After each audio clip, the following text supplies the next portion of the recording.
I am Srivaruni from Triple B. I am going to talk about sample and hold circuits. Sample and hold circuits are a critical part of analog to digital converters and help in accurate conversion of analog signals to digital signals. A sample and hold circuit, sometimes represented as SH circuit or S and H circuit, is usually used with an analog to digital converter to sample the input analog signal and hold the sampled signal. Introduction.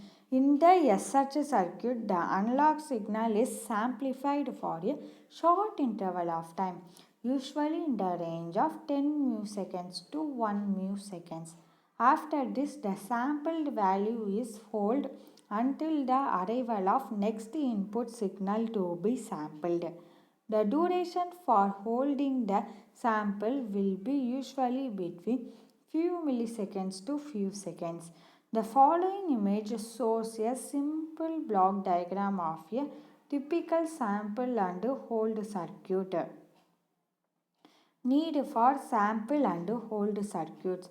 If the input analog voltage of an ADC changes more than plus or minus 1 by 2 LSB, then there is a severe chance that the output digital value is an error.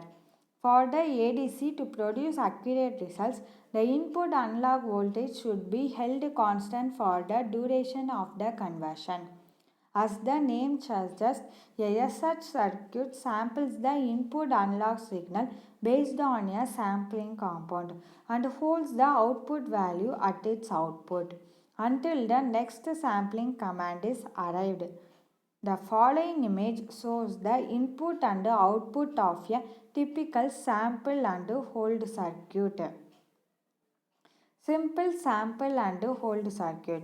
Let us understand the operating principle of a SH circuit with the help of a simplified circuit diagram. This sample and hold circuit consists of two basic components: analog switch, holding capacitor. The following image shows the basic SH circuit. This circuit tracks the input analog signal until the sample command is changed to hold command. After the hold command, the capacitor holds the analog voltage during the analog to digital conversion. Analog switch. Any FET like JFET or MOSFET can be used as an analog switch. In this discussion, I will concentrate on JFET. The gate source voltage VGS is responsible for switching the JFET.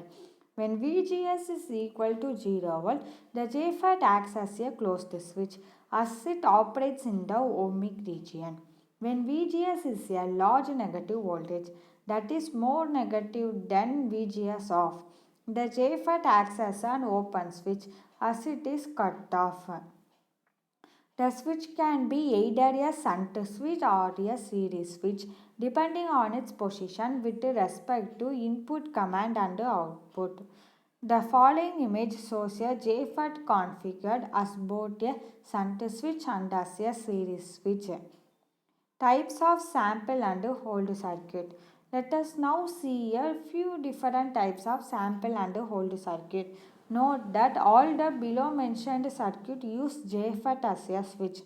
During the sampling period, the JFET is turned on and the charging in the holding capacitor rises to the level of the input analog voltage.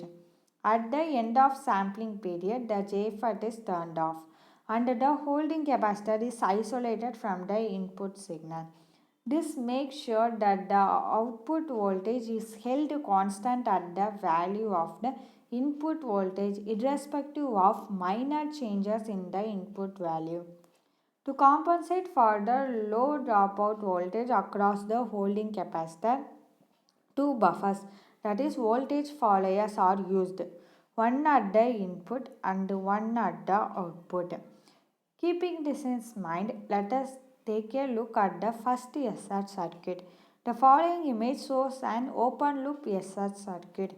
As there is no feedback, this circuit is relatively faster than the coming circuits, while all are in closed loop configuration. But the feedback in the closed loop architecture provide higher accuracy figures. The acquisition time must be as low as possible. It is dependent on three factors. The first factor is RC time constant, where R is the on resistance of the JFET or on and C is the holding capacitor CH. The second factor is maximum output current. The third factor is slew rate of the op amp. A slightly improved circuit than the first one is presented in the next circuit. In this configuration, the on resistance of the JFET is brought into the feedback loop and hence the acquisition time is dependent on the other two factors. The next circuit is further improved when compared to the previous circuit by providing voltage gain. The voltage gain of the circuit can be calculated using the input resistor R1 and the feedback resistor RF as follows. A is equal to 1 plus RF by R1. The final circuit offers additional advantages than the previous circuit. The important one is that the position of the folding capacitor is changed and as a result, the voltage at non-inverting terminal of A2 is equal to the voltage across the capacitor divided by the open loop gain of A2. This ensured a faster charger time of the holding capacitor and subsequently a shorter acquisition time. Performance parameters.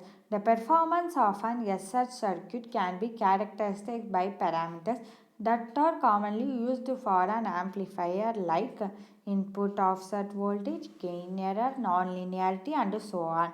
But there are a few characteristics that are specific to the SH circuit. These characteristics are helpful in analyzing its performance during the transition from sampling mode to hold mode and vice versa, and also during hold mode operations. Let us understand these characteristics with the help of the following image. The first characteristic is acquisition time TAC. The time required for the charge in the holding capacitor to rise up to a level that is close to the input voltage during the sampling is called acquisition time. It is affected by three factors.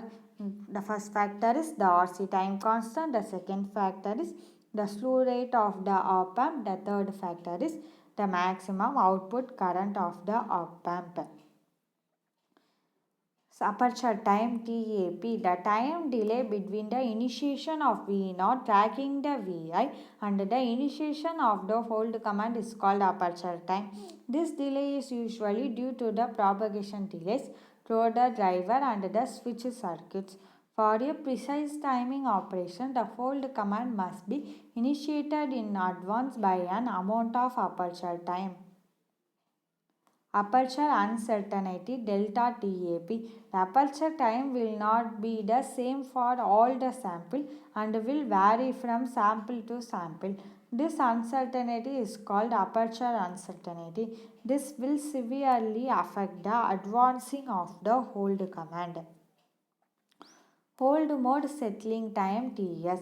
The hold mode settling time is the time taken by the output V0 to settle within the specified error band, usually 1%, 0.1% or 0.01% after the application of hold command. Hold step. During the switching from sample mode to hold mode, there might an unwanted transfer of charge between the switch and the holding capacitor, mainly due to the parasitic capacitances. This will affect the capacitor voltage as well as the output voltage. This change in the output voltage from the desired voltage is called hold step. Feed row. Again, the parasitic capacitances in the switch may cause AC coupling between V0 and Vi in hold mode. As a result, the output voltage may vary with changes in the input voltage and this is referred to as feed row. Droop. Voltage droop is a phenomenon where the voltage across the holding capacitor drops down due to leakage currents. Advantages. The main and important advantage of a typical SH circuit is to aid an analog to digital conversion process by holding the sampled analog input voltage. In multi-channel ADCs, where synchronization between different channels is important, an SR circuit can help by sampling analog signals from all the channels at the same time. In multiplexed circuits, the crosstalk can be reduced with an SR circuit. Application of sample and hold circuits. Some of the important applications are mentioned below. The first one is analog to digital converter circuits. This is the main application of sample and hold circuits, that is ADC. The second one is digital interface circuits. The third one is operational amplifiers. The fourth one is analog to demultiplexer. The fifth one is data distribution systems. The sixth one is storage of outputs of multiplexers. The seventh one is pulse modulation systems. Thank you for watching this lecture.